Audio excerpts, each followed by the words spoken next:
Story tonight, the Detroit Lions and the Kansas City Chiefs. Football is back, baby. The NFL is here and ready to go, and we're here to preview all of it, including Nick Bosa, who recently returned to the field. He will be playing for the 49ers this weekend, and more on Player Profiler today.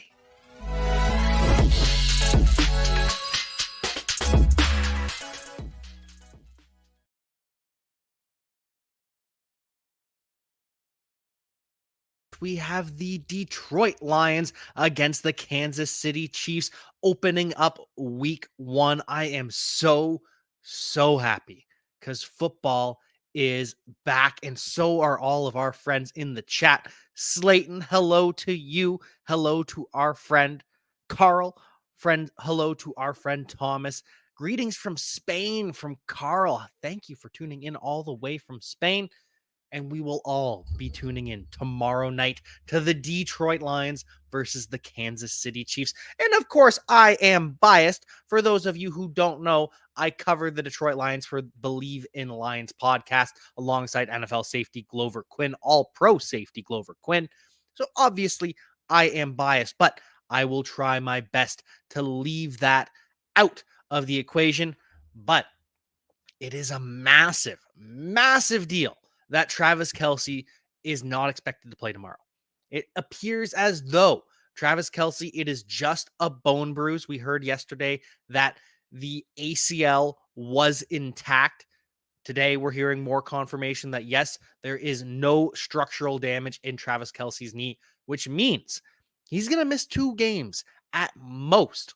I guarantee he will miss tomorrow. He has not been officially ruled out just yet, but he's going to. They're waiting for the swelling to go down. It would be insane for Travis Kelce to play tomorrow. And granted, Travis Kelce is insane. He is one of the best players in the entire National Football League, but it's a long season.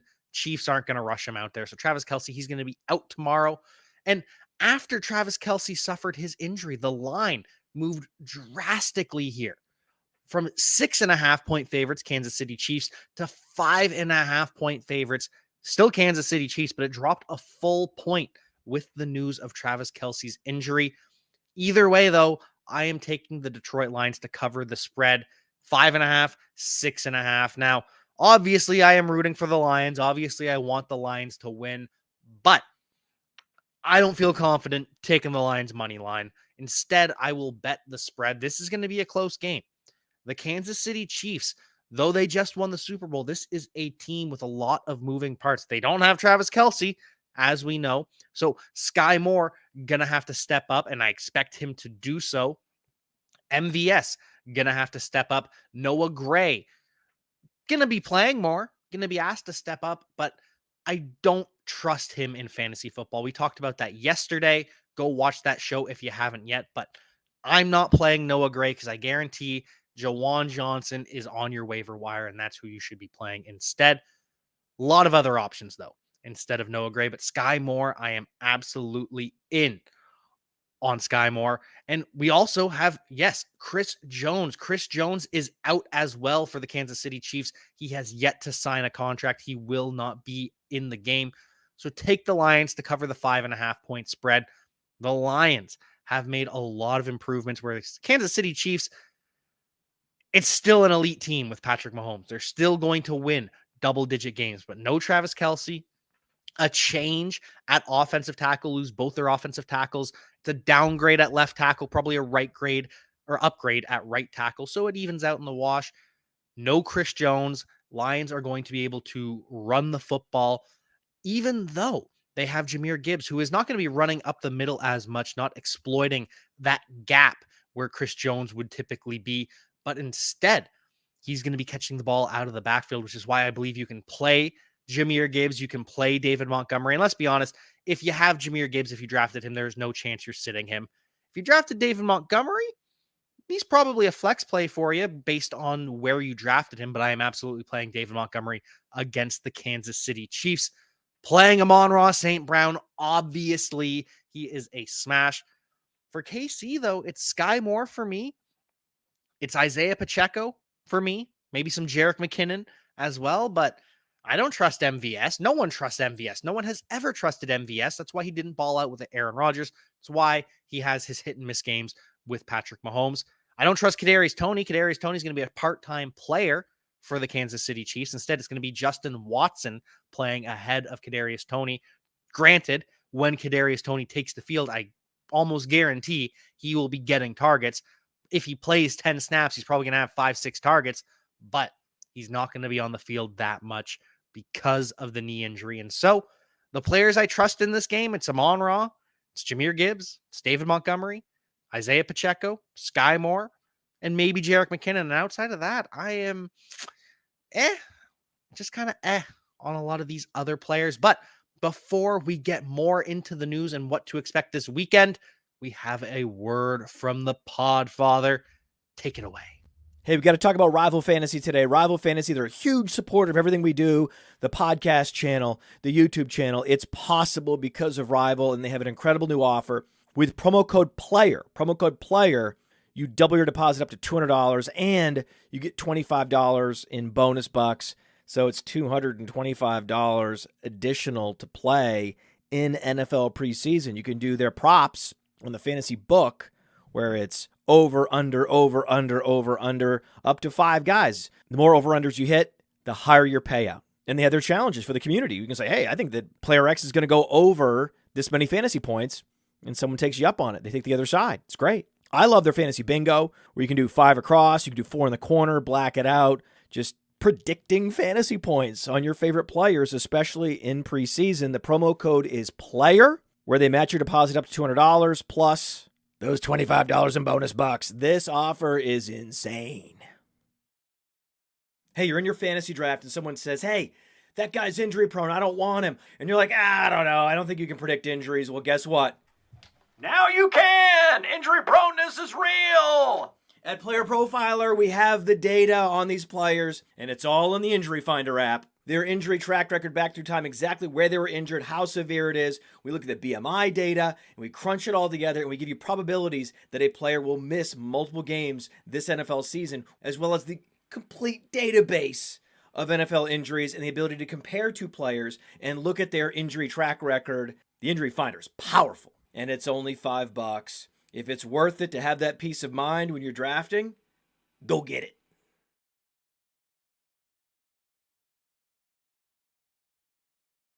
Moving on to our next topic, Nick Bosa has officially signed with the San Francisco 49ers. 5 years, $170 million. That is $34 million per year, which dwarfs the contract of Aaron Donald, the former highest paid defensive player, highest paid non-quarterback. And now it goes to Nick Bosa, up from $31.5 million per year from Aaron Donald to $34 million per year from Nick Bosa. He also gets $122.5 million guaranteed. That is a record for a defensive player. He gets $50 million up front in signing bonuses. That is a record. And because he was on his rookie contract, the teams can actually waive the fines for skipping training camp. Chris Jones, he has to pay his fines. There's no chance, even when he signs a new contract, that those fines get waived. But for Nick Bosa, because he was on his rookie contract, the fines are completely waived. Everything is good, and the 49ers get their star edge rusher. And he's going to be out there on Sunday, even though he didn't practice this week, even though he didn't play throughout the summer. Nick Bosa will be there. It would take a beer belly, according to Kyle Shanahan, for Nick Bosa to not be out there on Sunday. He is going to be there. And now the San Francisco 49ers have the highest paid edge rusher, highest paid defensive player, period, highest paid running back, highest paid fullback, third highest paid tight end, third highest paid offensive lineman, the third highest paid linebacker, the sixth highest paid defensive tackle, and the seventh highest paid wide receiver. That is 8 starters that are in the top 7 paid among their position.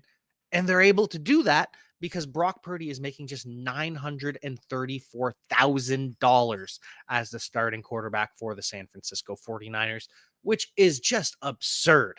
The fact that his teammates are all just lapping him. Brock Purdy not even making $1 million this year from the San Francisco 49ers. hitting on a quarterback in the 7th round really helps you out and lets you pay everyone else. 49ers, congrats to Nick Bosa, and congrats to Justin Jefferson as well, because Justin Jefferson is next. He's going to sign a contract, whether it's before the season, whether it's after the season.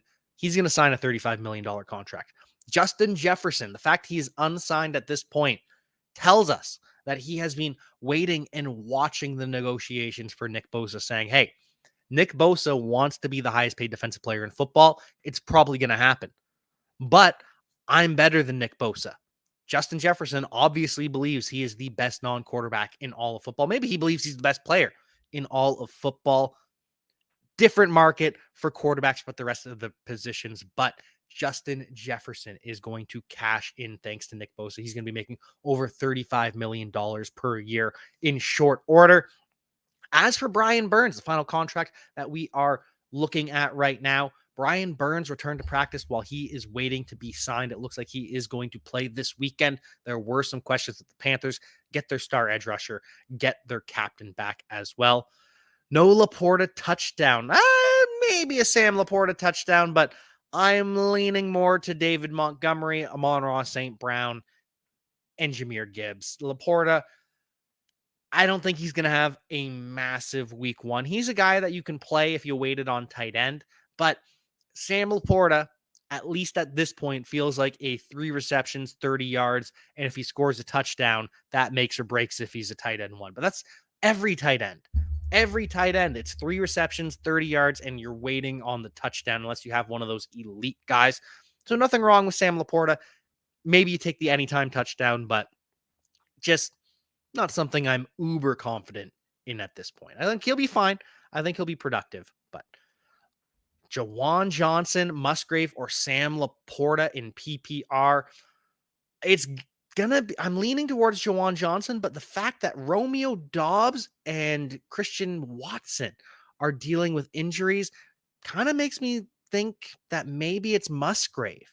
I'm still gonna say Jawan Johnson for now, but if both Christian Watson and Romeo Doubs end up missing this game, then I'm going with Luke Musgrave. If either of them miss this game, I'm probably going Luke Musgrave over Jawan Johnson, but it's a coin flip. So, recap my convoluted answer there.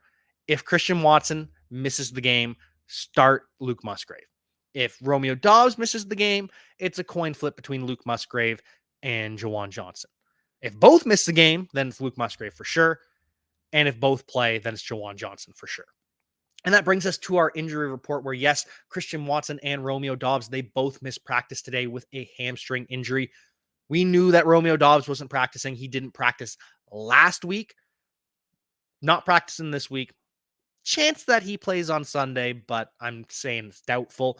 As for Christian Watson, this is a new hamstring injury, which has me worried that he is going to end up missing this week. Now, I could be wrong. It could just be a tweak, and he might be fine. But for now, with the information we have, I'm thinking that it's likely that Christian Watson misses this weekend. Romeo Doubs misses this weekend, which has me worried. Other players that we have some bad news for. DJ Chark doesn't practice with a hamstring injury. Adam Thielen aggravates his ankle injury. He's listed as a limited participant, but he didn't practice. He aggravated the ankle very early on. So Adam Thielen pretty much didn't practice. DJ Chark didn't practice. Bad news for Bryce Young. Terrace Marshall, he's limited coming off the back injury, but Bryce Young might be without 3 of his top 4 wide receivers. It might just be the Hayden Hurst and Jonathan Mingo show. We're also probably going to be without Kendre Miller. He's dealing with a hamstring injury. He didn't end up practicing today. Unlikely to play this weekend. Hate to see it. Zach Ertz also limited coming off the ACL tear. Might play this weekend. Probably waits a week or 2 for Zach Ertz. But either way, if he does play, you're not trusting Zach Ertz because his quarterback's going to be Josh Dobbs. We also have some bad news for the Buffalo Bills. Safety Micah Hyde didn't practice today. He's dealing with a back injury, which is really interesting because Damar Hamlin has been moved to the 4th safety. We have Micah Hyde, who returned. Last year, Damar Hamlin was starting in place of Micah Hyde. They signed Taylor Rapp to be that third safety, but he's more of a box safety, more of a strong safety. So we very well, if Micah Hyde's back injury is something serious, we very well might see DeMar Hamlin starting in week 1 after everything he went through, which would just be amazing. So I hope Micah Hyde is fine. I hope he's healthy, but just something that we could be keeping an eye on, and there will be plenty of clips online if that ends up happening. Other news, unfortunately, Cooper Kupp is not going to play this weekend. He's officially being ruled out, and the Rams haven't ruled out the idea of placing Cooper Kupp on the injured reserve list, which would mean he misses at least 4 games. And if that's the case, I hope they do it before Sunday, because so often, way too often, we see teams, okay, well, they've got the injury, but we're not going to place them on injured reserve until a week or 2 down the road, which is just silly. If you know the player has a multi-week injury, place him on injured reserve as early as possible, let Cooper Kupp heal, and then he can be back within 4 games. Now, if they don't place him on injured reserve, that means it's probably going to be a 1, 2, 3 week injury. He comes back for week 4. But either way, I am officially nervous for Cooper Kupp this year. Injury report has me depressed. Doesn't it have us all depressed right now? It sucks. It's the one part about football that absolutely sucks is all the injuries. Flowers or Addison if Watson doesn't play. Ooh, I think I'm going with Zay Flowers for the Baltimore Ravens against the Houston Texans. Who do the Vikings play again? I meant to pull this up before I started talking, but of course I got distracted and didn't end up pulling it up. So Vikings they're up against the Bucks. Give me Flowers. Give me Flowers over Jordan Addison. Sky Moore or DJ Moore if Kelsey is out. I'm still going DJ Moore over Sky Moore. I'll play Sky Moore over a lot of wide receivers this week. DJ Moore is not one of them. Flex 1 in standard. Breece Hall, Jahan Dotson, Brandon Ayuk, Charbonnet, or Zay Flowers. Well, out of those players, it's not Charbonnet. It's not Zay Flowers.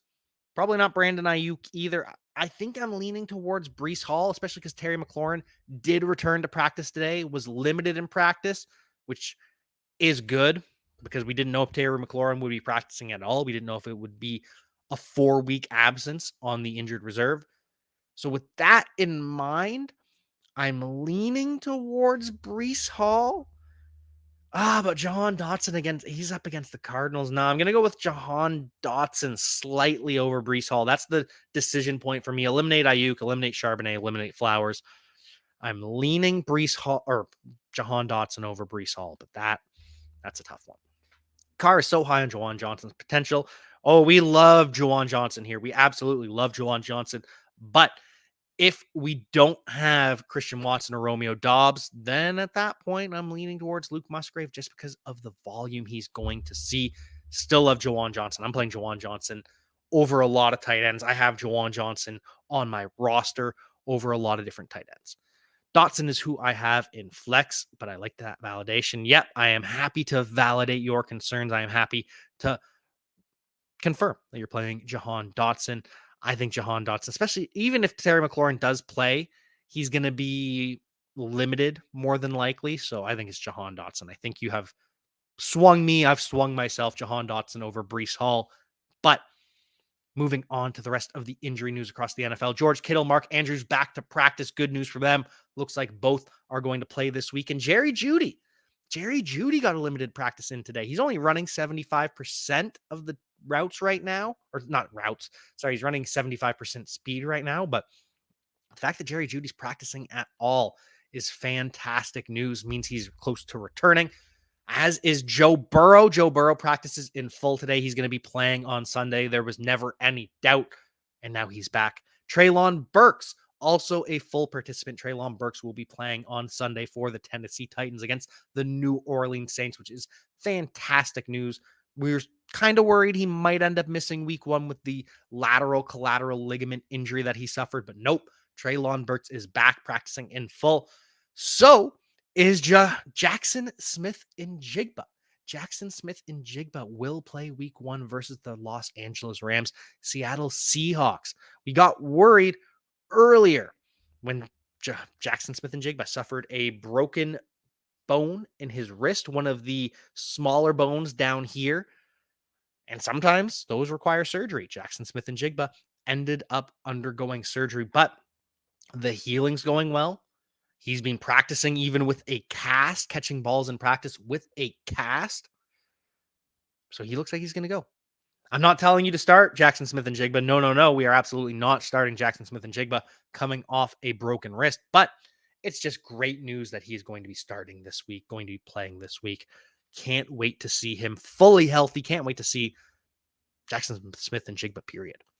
Lean Zay Jones, believe it or not a great matchup, but I have a strictly gut feeling that I'll try to scheme Zay a TD. I'm not willing to go with the gut feelings at this point. If Kittle plays, Sky Moore or Debo then? Oh, I'm still going Debo Samuel over Sky Moore. You drafted Debo Samuel where you drafted him for a reason. Stick with Debo Samuel. Deion Jackson, Breece Hall, or Michael Thomas. Oh, well, you're not playing Deion Jackson. You should not play Deion Jackson anywhere at all. Olave is a starter. So between Michael Thomas and Breece Hall, the fact that you're already starting Chris Olave, go Breece Hall. Breece Hall is an upside play, hoping that he breaks a run, hoping that he caps off on a long touchdown run. Now, it's unlikely coming off the injury, but I don't feel like stacking Saints right now. Give me Breece Hall, but do not play Deion Jackson. No matter who you have on your roster, there are very, very few situations where I can see starting Deion Jackson as a good thing. Don't start Deion Jackson this week. Remember, he's a satellite back, which means he's the receiving back for an offense that's not going to throw a lot and a quarterback that doesn't really check the ball down. And it's going to be a committee for the Colts. If Zach Moss doesn't play, Zach Moss practicing today, he got a limited practice in. So we don't even know if Deion Jackson is going to be the starter. And even if he is, I don't trust Deion Jackson to play. Happy to have you back here as well, Blake. Always a fan of when you can tune in. First game of the season, everything is a gut feeling. 4 games into the season, we'll see who the players are this year. So exciting. It is a very exciting time. Exciting to see Devon A-Chain practicing in full, coming off the shoulder injury. Now he's listed as the 3rd running back on the depth chart. Don't care. He is not playing behind Savon Ahmed when the actual games start. But Raheem Mostert is going to get work early in the season. No Jeff Wilson. They didn't end up adding a veteran running back, which is wild. Wild that we still have Leonard Fournette, Kareem Hunt unsigned at this point. The fact that we have football tomorrow and both of those guys have not signed with the team. Crazy. But great news for Devon A-Chain working his way back into the lineup. Bad news for the Dolphins, though. They'll be without their left tackle, Teron Armstead. Probably. He didn't practice with back, ankle, and knee injuries. There's the small chance that he plays. We saw that lots last year where he just wouldn't practice all week and he'd play, but probably going to be without his left tackle. We know that the Texans will be without their right tackle. Poor CJ Stroud. Titus Howard heads to IR, so he's going to be out 4 games. We also lost Juice Scruggs, their center. He's going to be out for 4 games on injured reserve. Lost their left guard, Kenyon Green. He's going to be out for the entire season, if memory serves me correct. CJ Stroud against the Baltimore Ravens without 3 of his starting offensive linemen. That is a bad sign. Deion Jackson, he is a bigger running back, but the role he plays is a satellite back. He doesn't get his work in between the tackles. We saw last year Deion Jackson is a good pass catching back, but you don't want the pass catching back with Anthony Richardson. I don't really want any back with Anthony Richardson unless it's Jonathan Taylor, but Zach Moss, Deion Jackson, Evan Hull, just not into any of them. It's going to be a rotation. It's going to be a committee. You're always going to be wrong between those guys.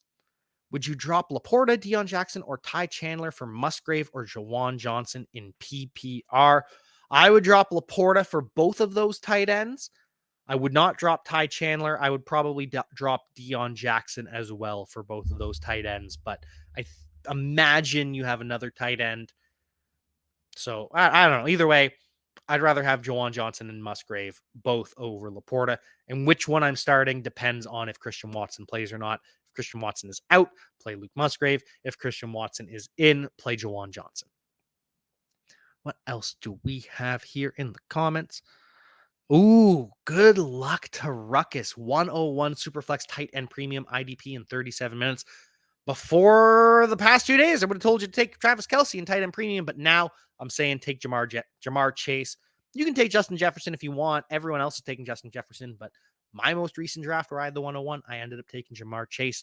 I'm going with it. Love Jamar Chase. Love having him on my roster in 3 low stakes dynasty leagues and 1 redraft, which is my 10th year of my home league. Best of luck to you, Blake. Hope all goes well. Oh, this is a super flex. I completely skipped over the super flex.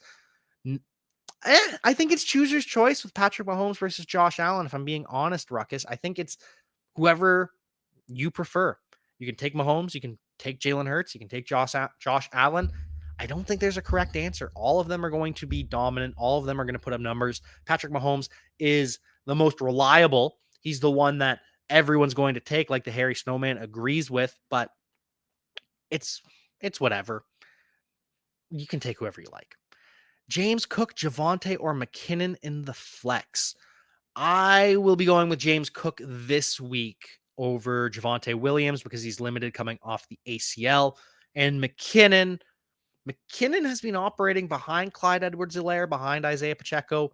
I wouldn't be surprised if they're easy on McKinnon early in the season, hoping that he ends up with a big playoff run once again. But I think there's much more certainty with James Cook at this point. Monty or Godwin in 0.5. Oh, you got to go Chris Godwin. You have to go Chris Godwin over David Montgomery. Vikings secondary isn't at its best. They've taken a lot of changes. The corners are severely weakened compared to past years. Byron Murphy is their best corner. He can play in the slot. He's best in the slot, but he might not have that freedom to play in the slot because of how bad the rest of the corners are. So just take Chris Godwin. Chris Godwin is going to light it up. Why is the Podfather down on Quentin Johnston? Must have missed a podcast. Thanks. Quentin Johnston just has a profile of a lot of different guys. He has an N'Keal Harry profile where he's great on go routes and bubble screens. And that doesn't really win in the NFL. And as we've already seen at this point with the Chargers, Quentin Johnston hasn't beaten out Josh Palmer yet. He's still the wide receiver 4 behind Josh Palmer. He has not the best hands, not the best route running. He got away and just dominated with speed and athleticism at TCU, but he ran a 4.5. He's not that fast. So those are a couple of the reasons that we're down on Quentin Johnston at this point. Drops and catch rate are definitely part of it as well. He doesn't have the best hands. He can make some spectacular catches, but he also drops easy ones, and that's why he's still wide receiver 4 on the depth chart. Not planning on starting Zay Flowers, but what can we expect in his first couple games? I think that the Baltimore Ravens in general, it's just going to be a rotating cast of who's the wide receiver 1 behind Mark Andrews. I expect Mark Andrews to pretty consistently ball out, but sometimes we'll have an Odell Beckham game. Sometimes we'll have a Zay Flowers game. Sometimes we'll have a Rashad Bateman game. And it's just whatever week happens to hit and hope you started that guy. I hate to say they're better in a best ball, but they are because they're all going to have their weeks. You're just never going to know when. Final bits of news around the NFL here. We mentioned earlier that Josh Dobbs is the starter for the Arizona Cardinals, which makes every single Arizona Cardinal except for James Conner pretty much unplayable. Maybe you can start Hollywood Brown if you're absolutely desperate. Josh, you can probably start Hollywood Brown because most leagues start 3 wide receivers and a flex at this point. So you're probably still starting Hollywood. Not starting Trey McBride. Not starting Rondale Moore, not starting Michael Wilson, James Conner, Hollywood Brown, the only players you can even consider starting for the Arizona Cardinals. We also have updates from the Atlanta Falcons. Cordero Patterson has a new position. He's going to be the Joker for the Atlanta Falcons this year, which is just a joke. It's not a position. It's not real. Doesn't exist. He's not a starter, even though Arthur Smith wants to list him as a starter. He's not a starter. Bijan Robinson is, and Bijan Robinson is going to get a lot of work. Lost Cup, half PPR, pick 1 wide receiver and 1 flex. KJ Osborne, Zay Jones, Boyd, Laporta, Campbell, or Warren. Thinking of flexing Laporta, I have Andrews at tight end 1. I will never, or at least very rarely, unless it's a tight end premium, endorse playing a tight end in your flex. And this is not a tight end premium, at least on face value. So I am going to go with Zay Jones and I think Paris Campbell as my other one, wide receiver 1 for the New York Giants. So Quentin over Marvin Mims. He's on waivers. I'd rather go with Marvin Mims. Marvin Mims is the wide receiver 2 on the Denver Broncos. Quentin Johnson is the wide receiver 4 on the Los Angeles Chargers. You're waiting for something to happen where Quentin Johnston ascends. Marvin Mims has already ascended on that depth chart. I would rather have Marvin Mims on my roster over Quentin Johnston. I really would. Chase Henry, Garrett Wilson, Mark Andrews, and Kenneth Walker were beautiful. Absolutely beautiful, Robert. Love it. Absolutely love it. Final news, our final piece of news on the day, Kenny Golladay. Kenny Golladay is visiting the New York Jets. The Jets are looking for that Corey Davis replacement, that outside X receiver. And now Kenny Golladay is not the solution for the New York Jets. No, absolutely not. Kenny Golladay, it didn't happen. It didn't work with Kenny Golladay. There's nothing keeping him from being on an NFL roster. Probably deserves to be on an NFL roster at this point, but he's not the solution to Corey Davis. But what this tells me is that the New York Jets are not satisfied at wide receiver, which is why they will be making that trade that I've been talking about for days now. Mike Evans will be a New York Jet before the end of the season. Hey, I want to take a moment to thank you for tuning in. It's important to me that all of our media be free. This is only possible because of you allowing a true independent sports media enterprise to thrive unlike any other in the business. So please subscribe to the All In Package to continue to make all of this possible, to ensure that all of our stats, information, data, content is available to you, especially you, the people that get the site and get the show.